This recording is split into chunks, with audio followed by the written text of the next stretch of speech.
코로나 시국을 지나는 동안에 우리 모든 이 사람들에게 있어서 그 마음에 감출 수밖에 없는 중요한 감정이 있는데 그것은 바로 이 불안감이라고 하는 것입니다. 불안감. 많은 사람들이 지금 알게 모르게 이런 불안감 속에서 또 그 불안감이 가져다주는 이 스트레스 속에서 지금 살고 있는 것 같습니다. 그래서 이것이 지나친 사람들은 여기에 좌절을 느끼기도 하고 또 절망하기도 하고 그래서 참 오늘 이 참 험난한 시국 속에 놓여진 우리 마음 속에 참 여러 가지 이 같은 불안적 요소가 가져다 주는 상처들이 지금 우리들 마음 속에 그렇게 내면에 도사리고 있다 하는 것을 느끼게 됩니다. 뿐만 아니고 이제 5월이 가정의 달인데 오늘 우리의 이제 가정을 둘러봐도 참 가정마다 많은 문제가 지금 일어나고 있는 것을 보게 됩니다. 이를테면 부부간에 뭐 성격 차이 문제 때문에 또 가정이 힘들어지는 가정도 있고 또 부부간에 잘못된 성적인 이런 탈선 문제 때문에 또 가정이 또 이렇게 해체가 되는 이런 일들도 있고 또 요즘 경제적으로 참 힘든 시기에 우리가 살고 있습니다. 직장 얻기도 힘들고 진로 문제나 아니면 지금 우리가 경영하는 뭐 가게나 기업이나 등등할 것 없이 정말 참 이 경제적 빈곤으로 참 어떤 가정은 어떤 기업인은 파산된 그런 분들도 우리가 보게 됩니다. 이런 불안 요소. 또 부모와 이 자녀와의 이 갈등 문제로 인하여서 참 온 가족이 아우성을 치고 고통스러워하는 이런 가정들. 어쨌든 우리가 이 사회 이 전반에 걸쳐서 뭐 이런 요소 저런 요소 할 것 없이 이 모든 이 상황에서 이 감지되어지는 게 있다면은 불안감이에요. 너무너무 우리 시대가 지금 이 불안의 어두운 그림자로 들이고 있어요. 이런 시대에 우리가 살고 있는 것 같아요. 그런데 이런 불안의 상황 가운데서 또 그나마 또 우리 이 사람들에게는요, 뭔가를 기대하는 기대 심리가 있어요. 그런데 우리가 원하는 그 기대 심리를 충족시켜 주느냐? 또 그렇지도 못해요. 지금 우리의 처한 상황이 그래서 불안과 함께 무슨 기대 심리를 가지면은 그 기대만큼 충족시키지 못해주는 이 같은 갈등, 뭐 이런저런 이런 문제들이 엎친데 덮친 격으로 참 우리의 삶을 더욱더 불안하게 만드는 이런 상황 속에 지금 우리가 놓여져 있는 것 같아요. 또 우리 사회뿐만 아니고 우리가 이 교회 내부에도 마찬가지예요. 교회 내부에 우리의 영적 이 삶 속에서도 참 이런 불안감이 있어요.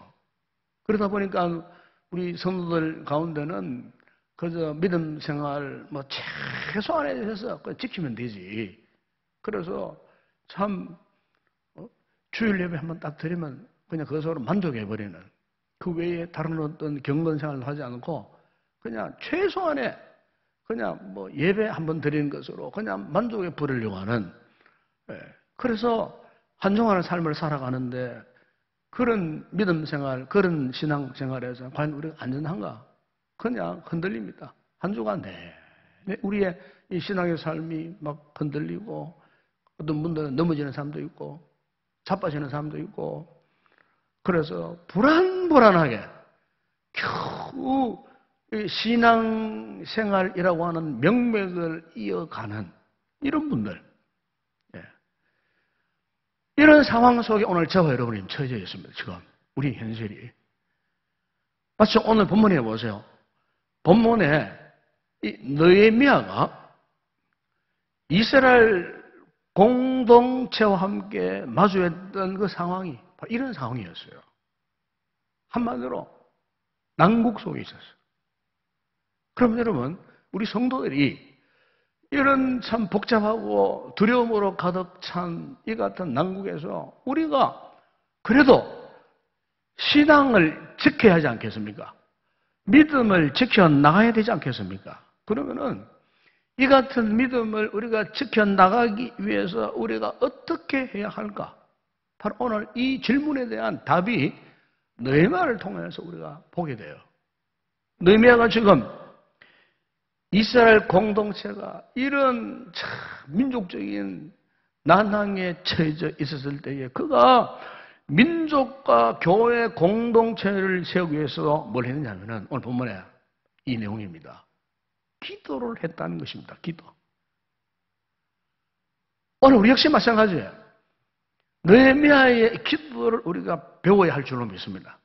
느헤미야가 이 기도의 힘으로 이스라엘 공동체를 세워 나갔던 것처럼 오늘 저와 여러분도 이 기도가 회복되어져야 할 줄로 믿습니다. 기도를 하셔야 돼요. 기도의 줄을 놓쳐버리면 안 돼요. 기도가 회복되어져야 해요. 그래서 제가 이 한 주간 느헤미야서 1장을 이렇게 묵상을 했습니다. 묵상을 했는데 이 느헤미야서 1장에 보면 뭐가 나타나냐면은 느헤미야가 어떤 사람인가, 그가 어떤 인생 살아왔는가, 이거를 아주 간략하지만은 이야기하는 것 같아요. 마치 어떤 한 사람의 비망록을 기록했듯이. 그래서 이 느헤미야라는 사람, 이 느헤미야라고 하는 이름의 뜻이 뭐냐면은 이런 뜻이에요. 하나님이 위로하였다. 그래서요. 어떻게 보면 느헤미야 이름이 그 같은 난국 시대에 정말 너무나 귀한 이름이 아닐 수 없었어요. 왜? 그래 위기의 시대에 살아갔던 느헤미야가 참 하나님이 그를 위로했다는 거예요. 그 이름 자체가 너무너무 참 귀한 이름이 아닐 수가 없었어요. 왜냐하면 당시 이 예루살렘을 수도로 삼았던 이 남쪽 유다 왕국이 주전 586년에 바벨론에 의해서 함락을 당합니다. 함락당할 때에 그 유다의 왕족들, 귀족들, 그 유다의 유능한 인재들이 다 바벨론으로 포로로 다 끌려갔습니다. 그 끌려갔던 포로민 가운데에 느헤미야의 아버지 가족도 있었어요. 그러니까 느헤미야는 바벨론에 의해서 예루살렘 함락될 때는 아직 태어나지도 않았어요. 그 아버지가 바벨론에서 살 때에 그 바벨론 현지에서 포로민 2세로 느헤미야가 그곳에서 태어난 거예요. 그리고 그곳에서 자라났어요. 네. 그러다가 그 당시에 이 바벨론 제국에서 이제 페르시아 제국으로 넘어오는 이 세계 역사의 변곡점에 한 가운데에 이 느헤미야가 오늘 보면 여러분 11절에 보시면은 그가 바사, 이 페르시아를 말합니다. 바사의 아닥삭스다 왕의 이제 수상궁 안에 들어가서 왕의 술을 직접 이제 시험하고 그다음에 왕에게 아주 좋은 술을 이제 권하는 이런 아주 고위직입니다. 요즘으로 말하면 대통령 이 비서실장쯤 되는 아니면 정무수석쯤 되는 이런 아주 고위직이에요. 술관원장이 됩니다. 술관원장이. 그리고 한마디로 말하면은 비록 느헤미야가 이렇게 포로민 2세였지만은 포로민 중에서는 최상급의 어떤 출세 가도를 날리는 그런 사람이었어요. 그런데 이 같은 바벨론에서 출생한 이 느헤미야가 참 귀한 것은요, 항상 그의 마음속에는 그 아버지의 조국, 물론 자신의 조국도 될 수 있겠죠. 아버지의 나라를 항상 마음에 품고 있었어요. 그래서 아버지의 나라, 지금 이스라엘이, 예루살렘이 지금 어떤 상황인가, 이미 느헤미야 이전에 1차, 2차 귀환한 이스라엘 백성들이 그곳에 가가지고 성전을 어떻게 건축을 하고 있는지, 성벽을 어떻게 참 건축을 하고 있는지, 이런 부분에, 이런 뉴스에 이 느헤미야가 집중을 하고 있었어요. 그런데 그때마다 참 안 좋은 소식이 들려오는 거예요.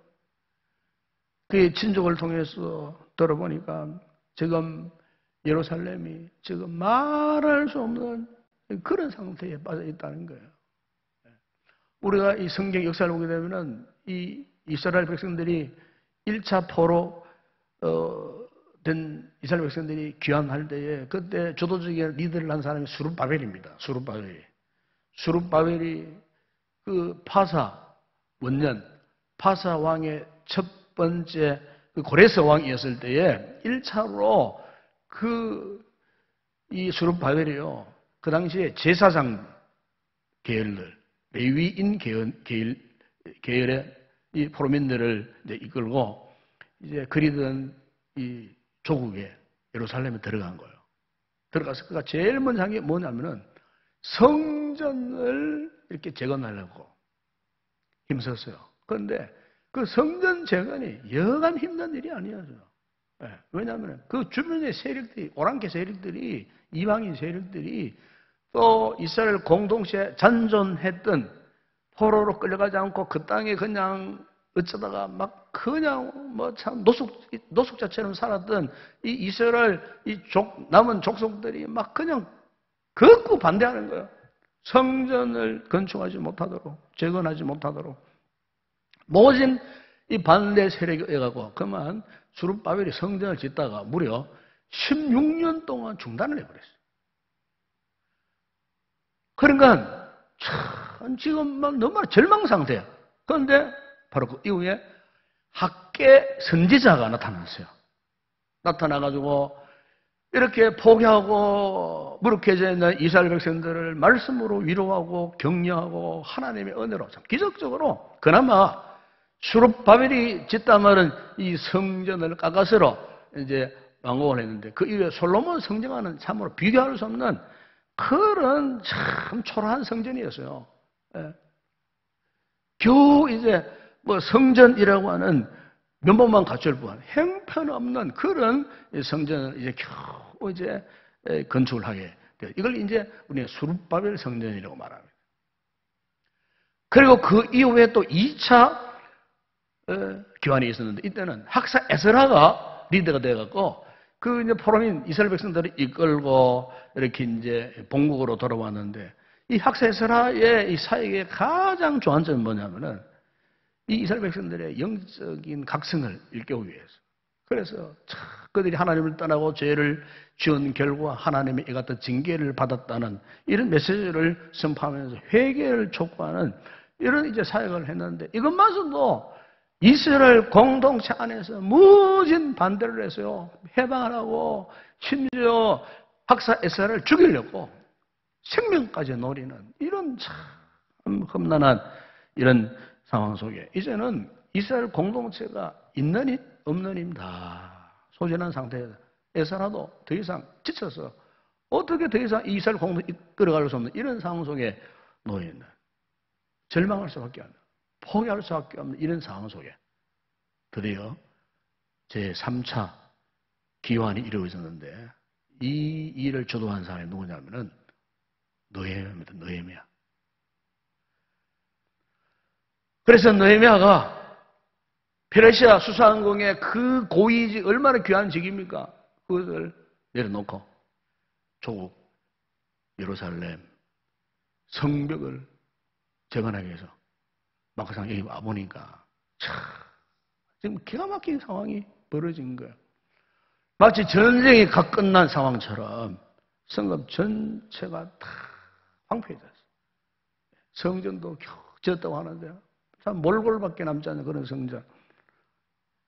더구나 이스라엘의 공동체의 그 보호막이었던 성벽이 다 무너져 내린 불탄 채 성문이 불탄 채 그냥 그때 그 시절 이미 70년, 80년 전에 그 모습 그대로 그냥 방치된 상태에 그렇게 놓여져 있는 거예요. 그야말로 가슴이 무너지는 듯한 이런 참 슬픔을 이 느헤미야가 경험을 하는 거예요. 예? 여러분 보통 이 정도 되면요 가면서 뿔리 그 누구도요 성벽 재건에 나설 수 없어요. 그렇지 않겠어요? 예, 무슨 죄로 무슨 힘으로?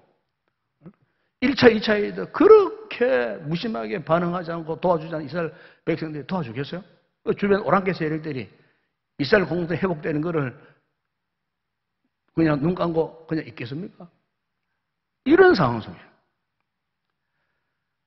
아무리 생각해봐도 그 누구도 함부로 섣불리 이 성벽을 재건하겠다고 나설 수 없는 이런 상황 속에 이 절망의 시간에 근데 하나님께서 조용히 느헤미야를 불러주셨다는 것.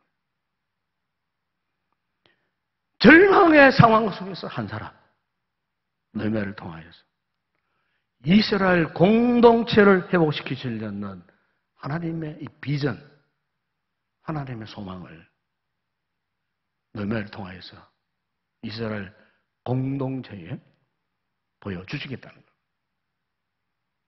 사실 느헤미야 입장에서는 하나님의 이 같은 부르심이 참 인간적으로 생각하면요 즐겁지 않는 그런 부르심이 아니겠어요? 바벨론에서 태어났고 바벨론에서 자랐고 바벨론에서 출세했어요. 그렇기 때문에 구태여 뭐 하나님 부르시더라도 거부할 수도 있어요. 왜? 페르시아 제국에서 왕의 고위직을 갖고 있으면서 이미 그거는 출세한 사람이에요. 뭐 돈이 모자라겠어요? 권세, 명예가 모자라겠어요?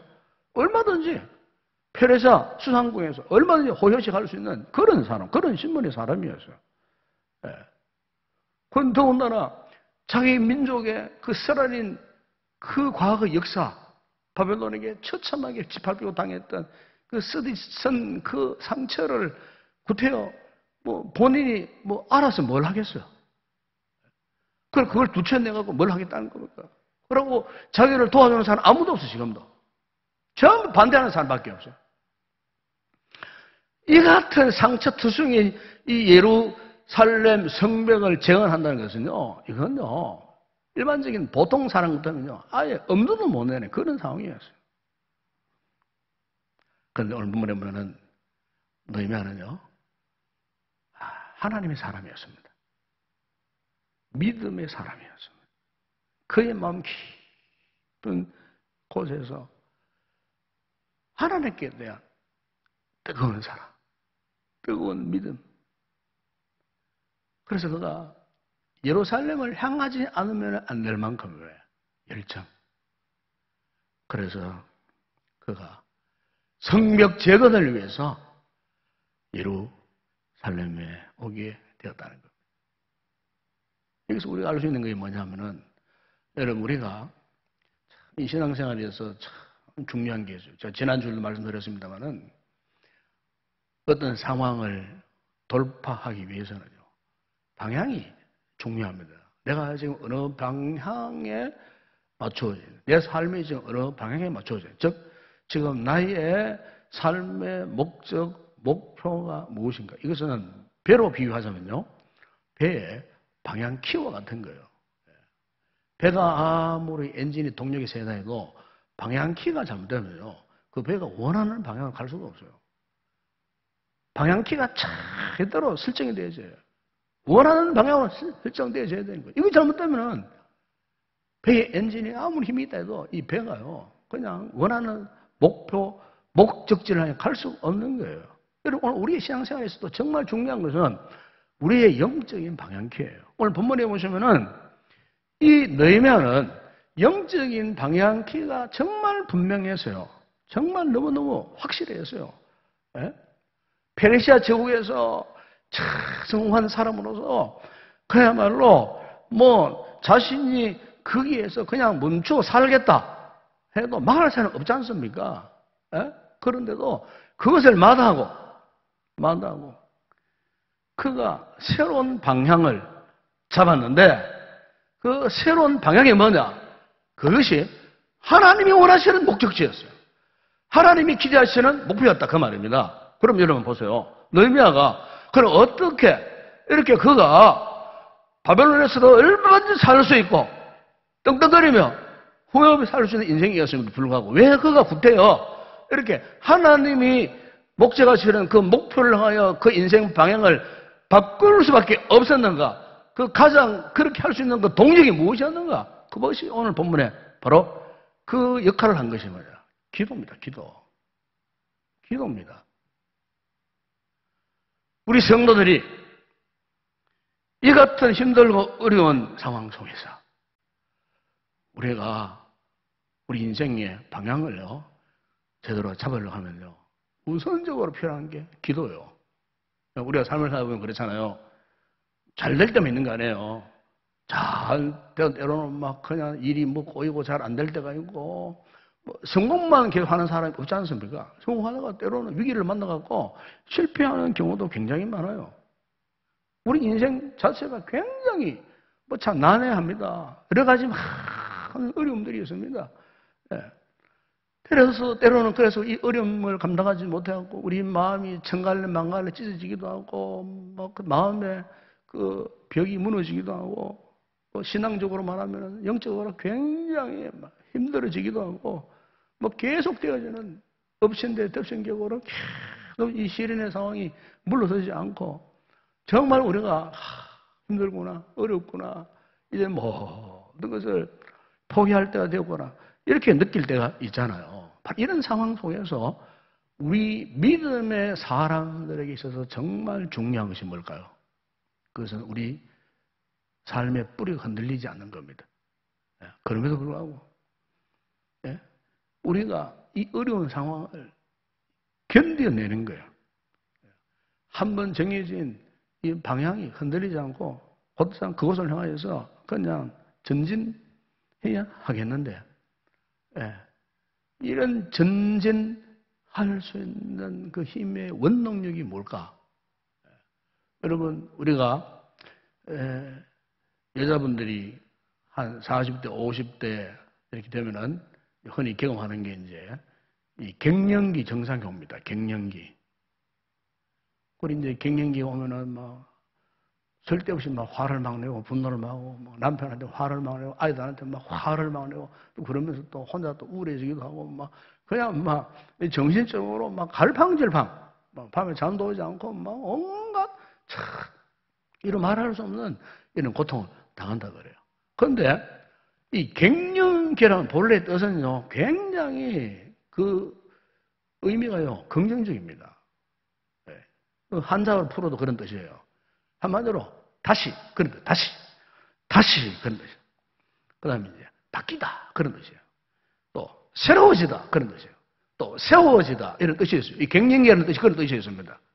그러니까 아주 우리가 여러분들 가운데 지금 갱년기 제분들 우리 여성 성도들은 아주 긍정으로 생각하죠. 긍정적으로. 왜 긍정적으로 생각해야 되느냐? 이 갱년기는 한마디로 말해서 우리의 인생 전반에서 좀 쉬어서 기력을 회복하고 인생 후반 하프타임에 내가 어떻게 살 것인가 이거를 준비하는 시간 시점이에요. 그래서 쉽게 말하면 터닝 포인트. 이때까지 참 힘들고 어려운 괴로운 생활을 살아왔지만 이제는 새로운 삶의 이 전환점을 찾는 시점, 이게 갱년기입니다. 여러분 신앙생활에서도 알고 보게 되면은 이런 영적인 이 갱년기를 누가 주시느냐? 하나님이 주신다는 겁니다. 하나님이 우리의 삶의 전반전 얼마나 고통스러웠습니까? 이 코로나 전국을 거쳐오는 동안에 정말 너무너무 힘든 그런 상황 속에 처해진 우리에게 이제 하프타임, 그리고 새로운 삶을 준비하도록 혹 우리의 삶 일본이 뒤처지고 무력해지고 이렇게 낙후되어지고 열정이 식어지고 해서면 이제 바로 오늘 이 시점이, 은혜받는 이 시점이 이제 우리 다시 앞으로 새로운 삶을 위한 대전환점을 이루는 그 시점, 터닝 포인트, 바로 이 시점. 여러분, 오늘 저와 여러분에게 있어서 이 시점은요 정말 중요한 시점이에요. 그럼 여러분, 우리가 이 같은 중요한 시점에서 진정으로 우리의 삶을 회복시킬 수 있는 영적인 동력이 뭐냐? 그 동력원이 어디에서 나오느냐? 그 기도라는 겁니다. 믿으십니까? 기도하셔야 돼요.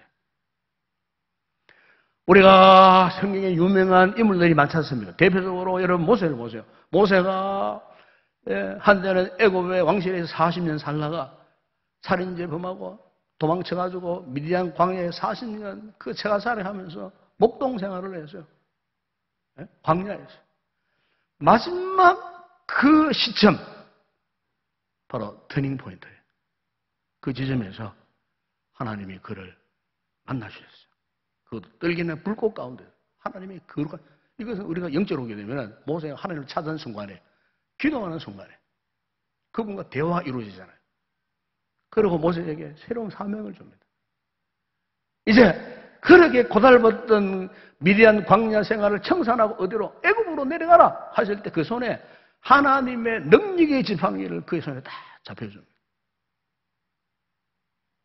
그 지팡이를 붙들고 그 애굽으로 내려갔을 때에 하나님의 능력을 나타내시고 급기야 이스라엘 백성들을 출애굽시키는 위대한 하나님의 도구로 사용되어졌다.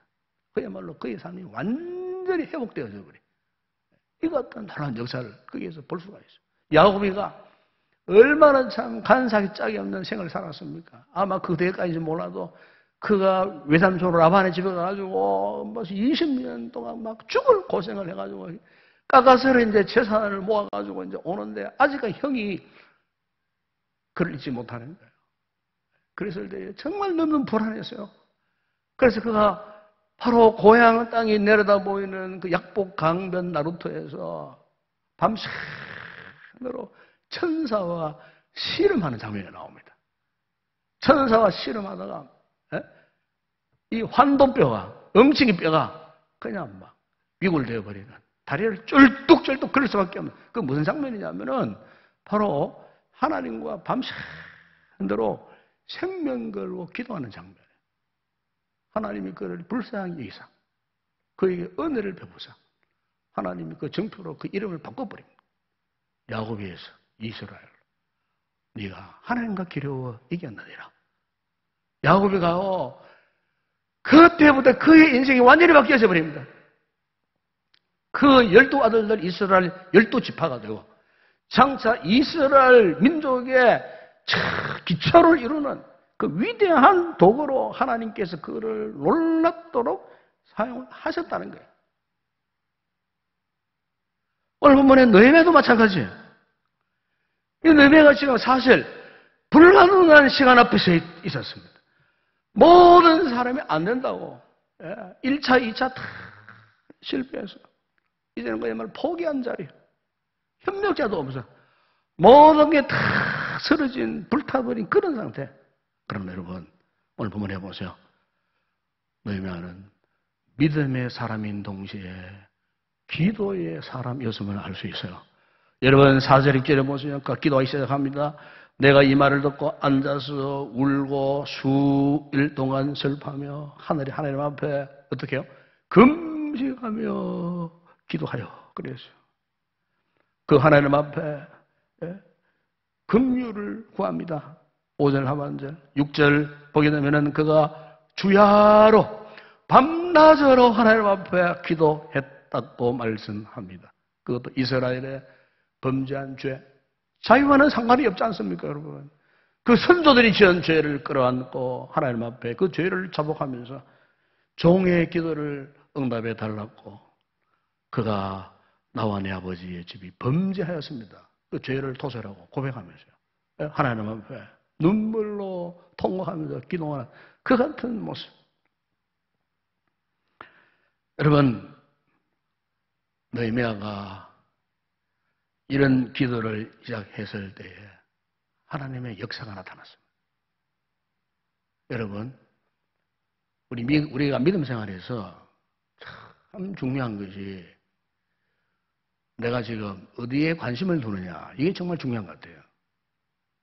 어디에 관심을 두느냐. 그러니까 내 삶에 관심사가 뭐예요? 요즘 보면 어떤 사람은 뭐 식도락에 뭐 관심이 많아가지고 막 그냥 핸드폰 틀면 뭐 어디 좋은 식당 뭐 이렇게 뭐 착한 식당 찾고 막 이런 사람도 많고, 어떤 사람은 영화에 광기가 세려가지고 막 불철주야를 가리자고 막 영화만 계속 보는 무슨 영화 막 이런 쓸데없는 이런 데 관심을 갖지만은 보세요. 여러분, 우리 성도들이 가져야 할 진정한 관심이 뭘까요? 바로 그것은 딴 게 아니에요. 하나님이 갖고 계시는 관심사에 내 관심을 막 맞추는 겁니다. 하나님이 어떤 관심을 갖고 계시느냐. 지금 느헤미야가 보세요. 느헤미야가 가졌던 이 관심사는 곧 하나님의 관심사였어요. 우리 하나님의 관심은 이스라엘 민족 회복입니다. 이스라엘 공동체 회복이었어요. 무너진 성벽을 회복시키시고 이스라엘 공동체가 예배 공동체로 회복시킨 것이 하나님의 관심이었어요. 그런데 기도했던 느헤미야가 이것을 깨닫게 되었어요. 아, 그렇구나. 내가 앞으로 가져야 할 관심사는 이스라엘 공동체가 예배 공동체가 될 수 있도록 성벽을 재건하고 성전을 재건하는 일이구나. 느헤미야가 이 사실을 깨달았어요. 그리고 하나님이 그를 사용해서 역사 안 하실까요? 관심사가 하나님과 같은 관심사인데 하나님이 그걸 도와주지 않겠느냐 그 말이에요. 그럼 우리 성도들이 이 어린 시국에 우리가요 자꾸 세상 일에 관심 가지면 안 돼요. 어떤 분들은 기도를 해도 막 먹는 문제, 마시는 문제, 아이들 문제, 자기 사업 문제 하나님의 관심과는 전혀 상관이 없어. 그거는 세상 사람이 갖고 있는 관심사예요. 이제 우리 좀 그걸 바꾸셔야 돼요. 하나님께만 관심을 가지면요, 우리가 먹고 마시는 문제는요, 저대로 다 주님이 때를 따라서 도와주시는 거예요. 아멘? 하나님께 관심을 가져요, 하나님께. 느헤미야가 지금 하나님의 관심에 포커스를 맞춘 거예요. 여러분, 우리나라가 1900년대에 초기에 정말 힘들었잖아요. 암울한 시대였어요. 일제강점기가 이제 곧 이제 치밀어 들어오는 그런 시기에 이미 나라 국권도 빼앗기고 정말 이런 시기에 정말 환란의 시대였어요.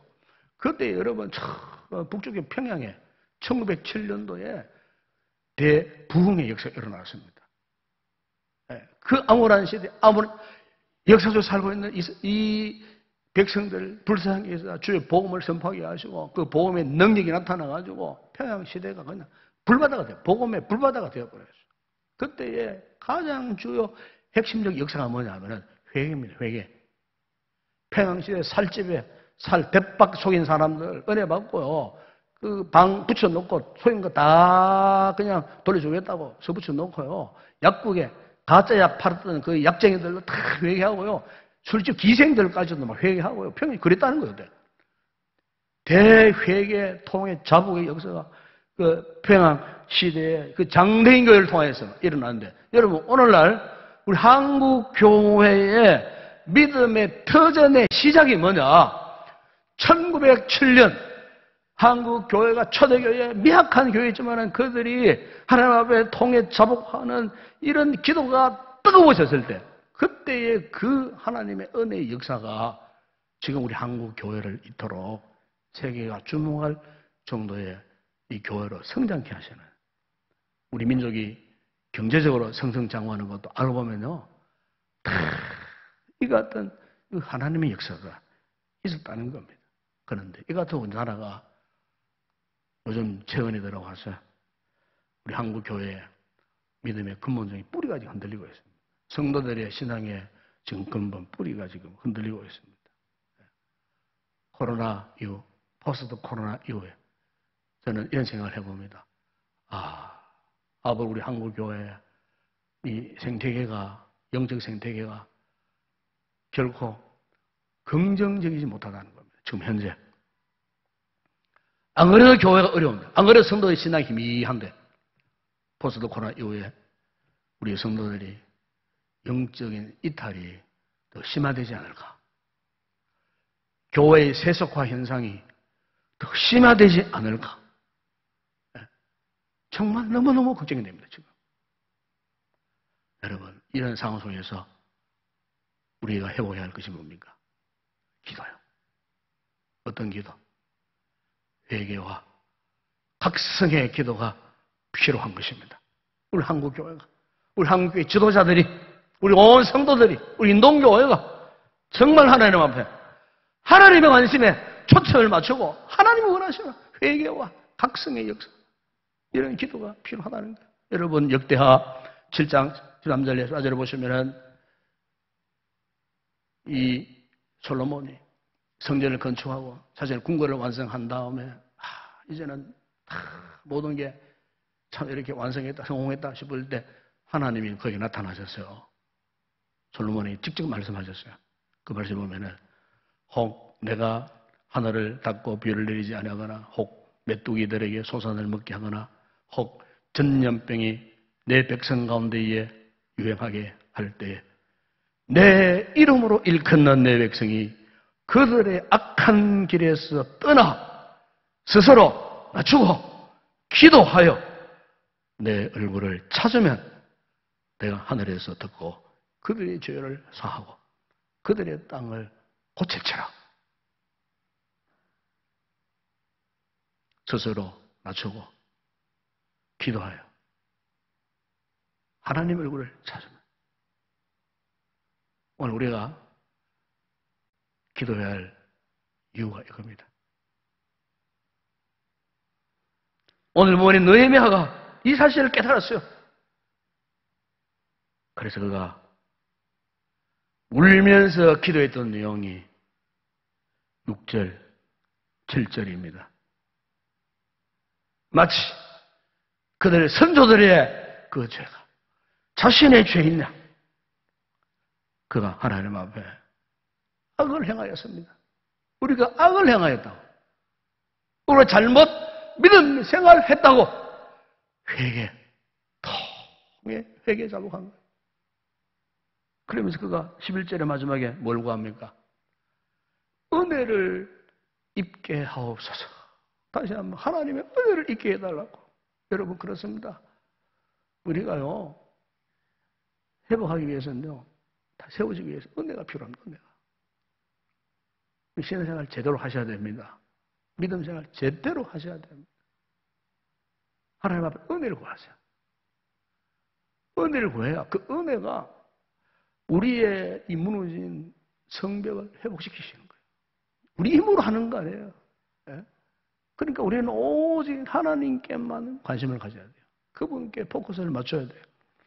유명한 여러분 영국의 소설가 조지 맥도날드가 이런 말을 했습니다. 하나님을 배제하고 어떤 일을 하면 그 일은 반드시 비참하게 실패할 것이다. 비록 성공한다 할지라도 매우 비참하게 될 것이다. 여러분 맥도날드가요 정말 제대로 된 말을 한 거예요. 우리가 세상적으로 성공했다. 여러분 그거요 하나님이 부르면요 하루아침에 다 날아가 버립니다. 우리나라의 대재벌들 보세요. 하루아침에 사라져버린 재벌들이 얼마나 많은지 모릅니다. 우리나라는 재벌 가운데 아직 100년을 지나간 재벌이 하나도 없어요. 일본은 수백 개가 됩니다. 중소기업마다 수천 개 된다 그래요. 100년이 넘은 기업들이. 우리는 그렇지 않아요. 100년 넘어간 기업이 중소기업 포함하고 아직 몇 개 안 됩니다. 여러분 오늘 우리 성도들이 꼭 기억해야 할 것은 이 어려운 시국에 얼마나 힘듭니까? 여러분 개인생활, 가정생활, 사업도 힘들고 직장생활도 힘들고 이 교회생활 얼마나 힘듭니까?